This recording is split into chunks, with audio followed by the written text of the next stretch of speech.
Hello and welcome back to the Right Hand Podcast and another installment of Building Without a Blueprint. This is the series for law firm owners who are building something without a traditional roadmap, the attorneys who became entrepreneurs, the founders who are learning how to lead while they're still running a business, and the leaders trying to build firms that are not only profitable but sustainable. Because eventually, every growing law firm encounters the same challenge. You find good people, you invest in them, you train them, they become valuable members of your organization, and then they leave. Today's about why this happens, and perhaps, most importantly, what your firm may be doing without realizing it that is actually driving good employees away. So let's get into that today. And here's our so let's start with something that I've heard from law firm owners probably more times than I can count. Um, Good employees are hard to find, and you've probably heard some version of it. Nobody wants to work anymore. You can't find people with the right work ethic. We finally found someone, good, and they left. And I understand the frustration. I know hiring is difficult. I know finding talented people is difficult. But here's a question worth asking before we blame the labor market. Why do good employees leave firms where they're already succeeding? Um, because sometimes the problem isn't, finding good people, it's actually keeping them.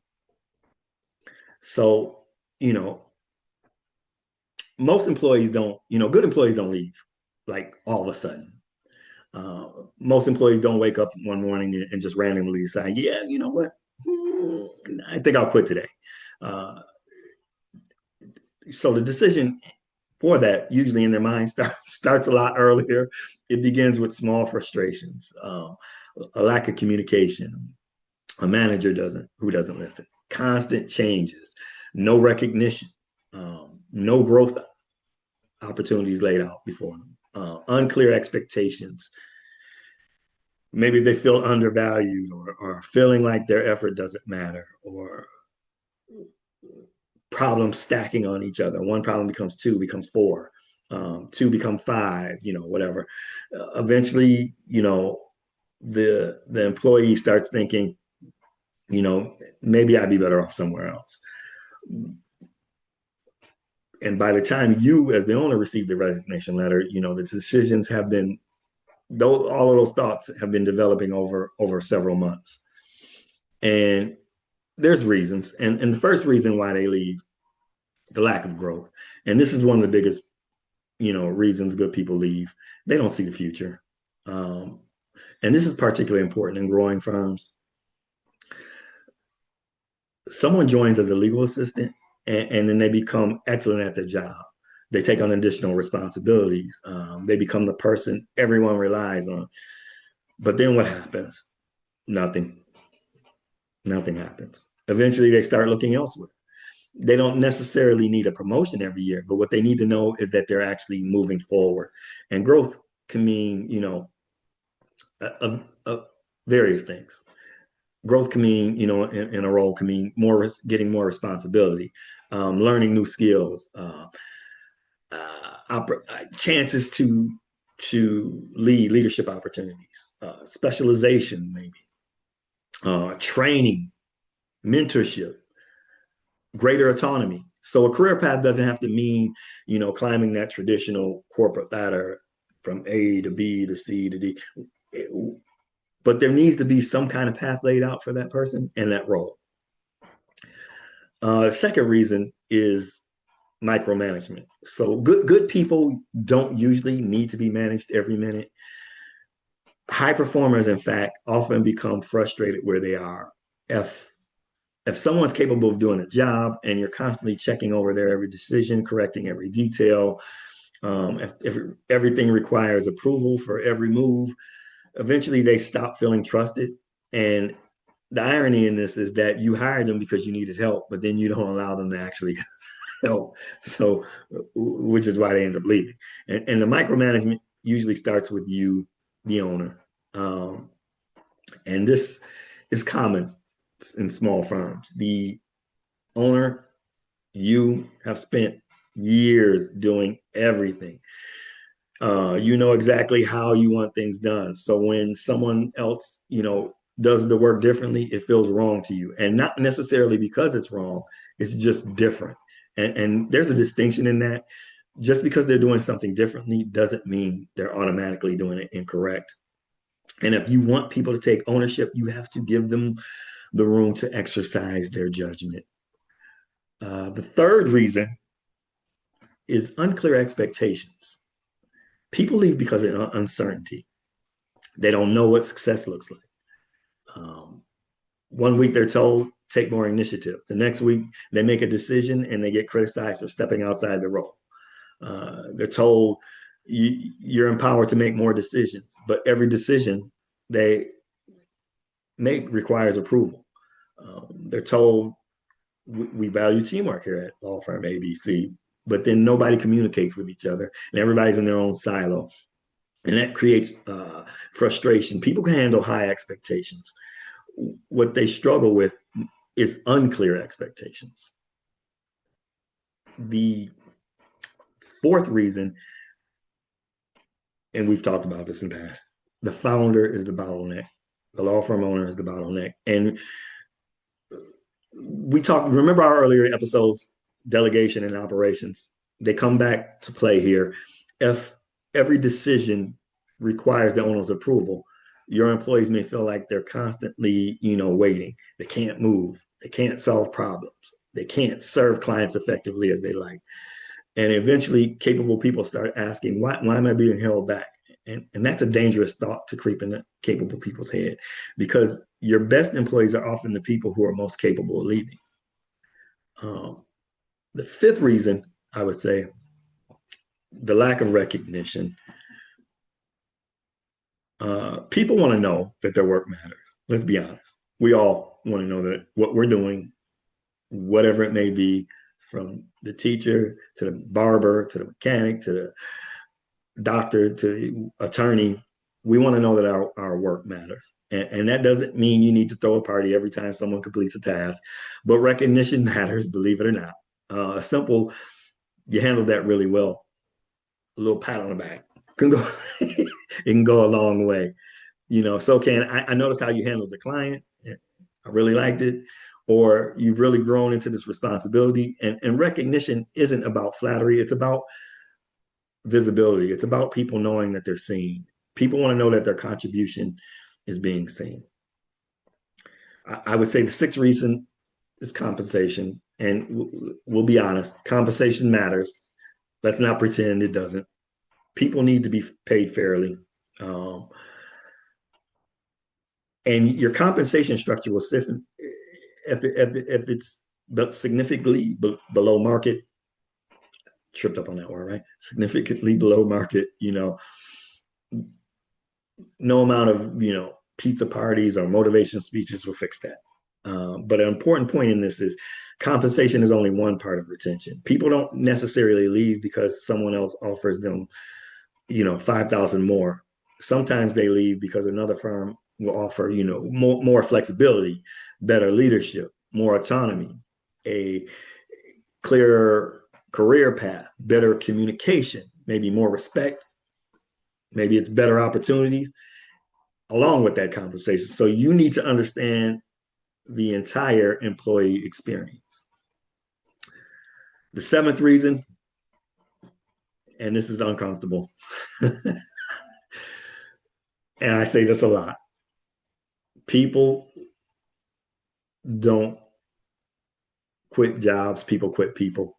Sometimes people don't leave organizations, they leave managers. A great employee can love the work, they can love the clients, they can love the profession, and still decide that they can't work for a particular leader anymore. And that's why leadership development, it matters even in small firms, even if it's just a solo attorney and a legal assistant. It matters.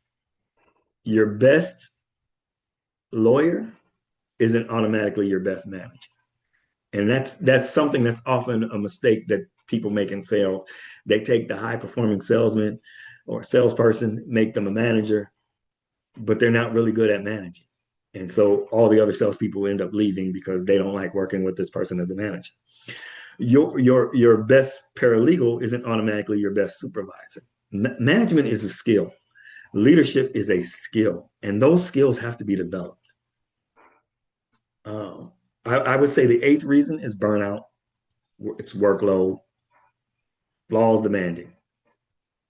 There's going to be busy periods, deadlines, trials, emergencies, client demands, and this is just part of the profession. It's the business we have chosen. But with the busy season becomes,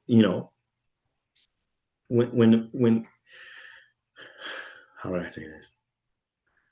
When your busy season is every season now, as your firm grows, now you have a problem. Because if they constantly feel that they're operating at maximum capacity, eventually something's going to break. They start to disengage, the work suffers, the health suffers, or they just flat out leave.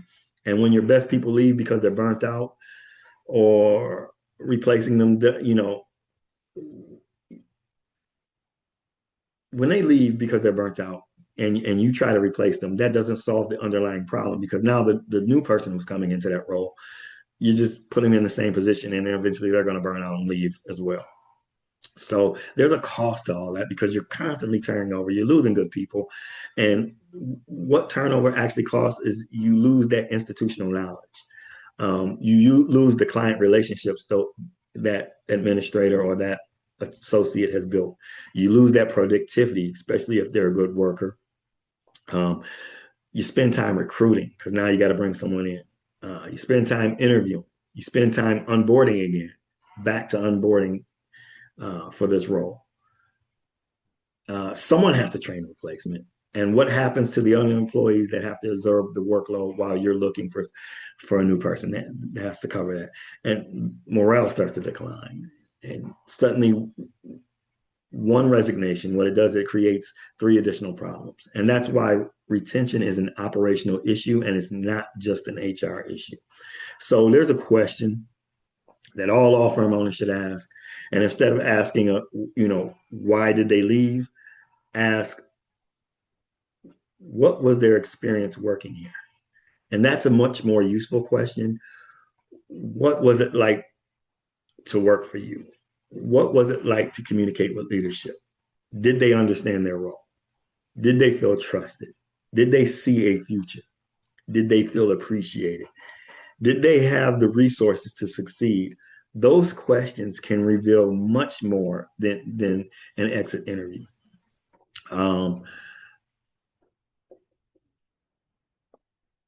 Sometimes what I do, people have exit interviews. I recommend j- what I guess you would call it a stay interview. Don't wait until someone resigns to ask how they're doing.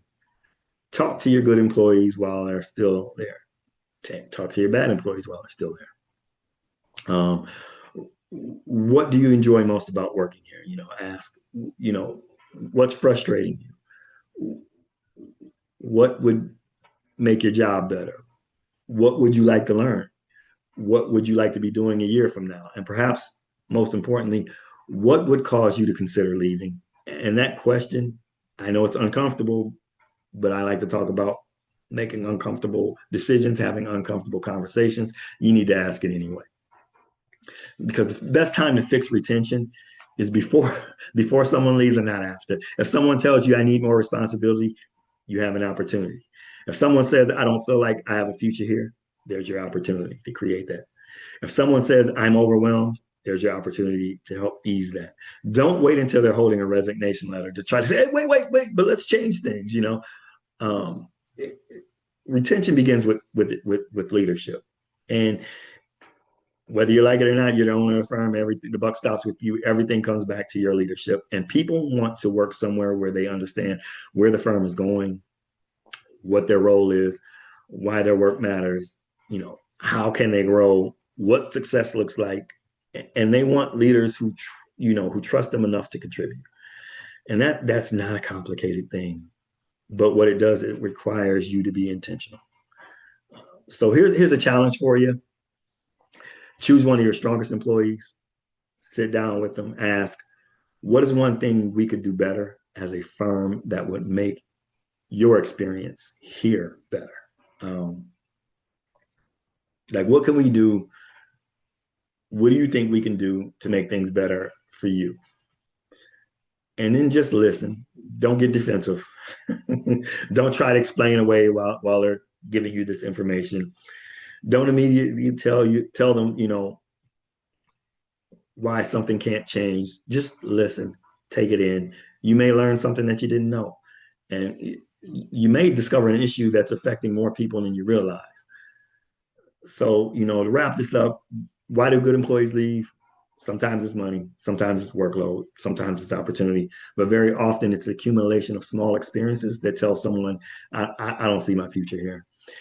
The good news is that many of these experiences are within your control.